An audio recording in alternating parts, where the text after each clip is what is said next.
Te invito a que comencemos nuestro momento de devoción en el nombre del Padre, del Hijo y del Espíritu Santo. Amén. Un abrazo muy grande para la gente de Naschel, de Villa Mercedes, de San Luis, que no nos podemos ver. Esperemos que pronto. Y también muchas bendiciones para nuestra congregación de Río Cuarto, Achiras y la Misión San Pablo en General Dehesa. Quiero compartir con vos un texto del Evangelio realmente muy edificante. San Lucas capítulo 7, Jesús sana al siervo de un centurión y dice así. Jesús terminó de hablar con el pueblo y entró en Cafarnaún. Allí había un centurión que tenía un siervo al que amaba mucho, el cual estaba a punto de morir. Cuando el centurión oyó hablar de Jesús, envió unos ancianos de los judíos para que le rogasen que fuera a sanar a su siervo. Ellos fueron a hablar con Jesús y con mucha insistencia le rogaron: este hombre merece que le concedas lo que pide, pues ama a nuestra nación y nos ha construido una sinagoga. Jesús se fue con ellos y ya estaban cerca de la casa cuando el centurión envió a unos amigos suyos para que le dijeran: Señor, no te molestes, yo no soy digno de que entres en mi casa.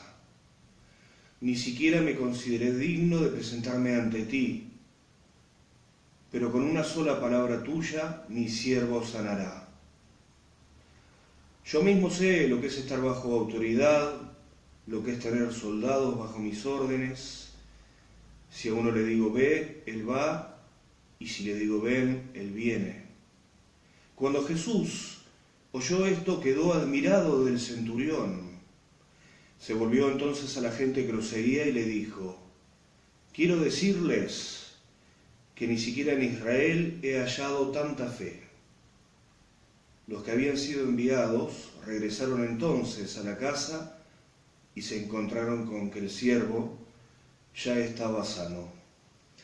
Hasta aquí la palabra de Dios, del texto donde Jesús sana al esclavo de un centurión romano.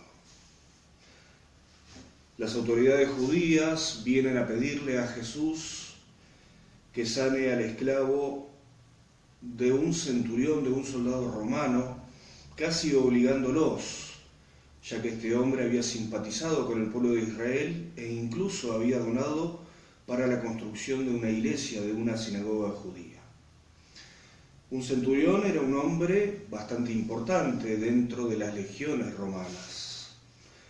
Tengamos en cuenta de que en la época de nuestro Señor Jesucristo, una legión contaba con 6.000 soldados, dividida en 10 cohortes de 600 soldados cada una, o en 3 manípulos de 200, y cada uno de esos 3 manípulos en 2 centurias de entre 80 y 100 soldados. Las centurias eran la parte, podríamos decir, más importante, era donde se peleaba en el frente de batalla. Un centurión estaba a cargo de 100 hombres, por lo tanto era un hombre de mediana importancia dentro del ejército romano. Como el pueblo de Israel, o la nación de Israel, estaba conquistada por los romanos, había centurias en las principales ciudades de Israel, dirigidas obviamente por los correspondientes centuriones. El centurión sabía que él era una persona importante, incluso se lo manda a decir a Jesús, pero no con mala voluntad. Yo sé lo que es dar órdenes. Si a uno le digo ve, él va. Y si a uno le digo que haga tal cosa, la va a hacer, porque soy el que manda. Pero esto no lo dice en un sentido negativo, sino que reconoce en la comparación el poder de nuestro Señor Jesucristo. Este centurión amaba a su esclavo, no lo consideraba un objeto, una propiedad, pero también amaba y conocía la fe del pueblo de Israel. Y aquí viene una de las frases más llamativas y más lindas del relato de San Lucas. No soy digno de que entres a mi casa. El centurión, que conoce la fe judía, sabe que para un judío visitar la casa de un gentil sería un deshonor público y privado también. Y vemos la fe, la que luego sorprende a nuestro Señor Jesucristo. Pero con una palabra tuya bastará. Cree en Jesús sin conocerlo. Jesús se sorprende y alaba esta fe comparándola incluso con la fe del pueblo de Israel.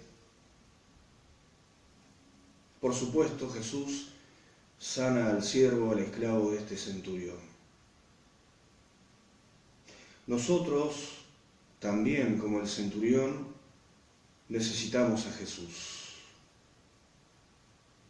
Sea por razones de enfermedad, de preocupaciones, de ansiedad, de depresión, de pobreza.